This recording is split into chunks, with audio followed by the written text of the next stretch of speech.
मुलं स्कूलमधून आलेली होती आणि आई त्यांच्यासाठी बनवून देत होत्या मॅगी.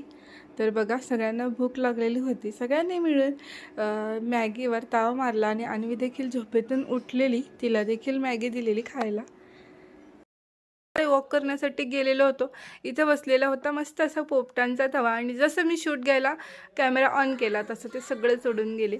त्यानंतर घरी आलो आणि त्यानंतर माझं सगळ्यात आवडीचं काम म्हणजे दिवाबत्ती करणं. मला दिवाबत्ती करायला खूप जास्त आवडतं आणि माझ्या लेकीला देखील. मी तिथं बसले की ती पण कुठे जरी असली तरी आपोआप तिचे पाय इकडे वळतात.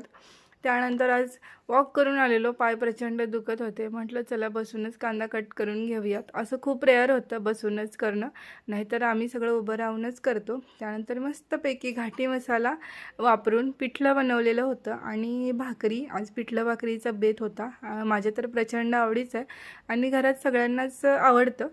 तर आता नीलची एक्झाम जवळ आलेली आहे म्हणून मी त्याला इथं क्वेश्चन्स लिहून देत होते आणि त्याला ॲन्सर लिहायला लावणार होते. बघूयात म्हटलं व्यवस्थित लिहितोय का. स्पेलिंग मिस्टेक वगैरे होतात म्हणून मुलांच्या जरा एकदा हाताखालून गेलं की त्यांना एक्झाममध्ये इझी पडतं, म्हणून याला मी क्वेश्चन्स लिहून देत होते.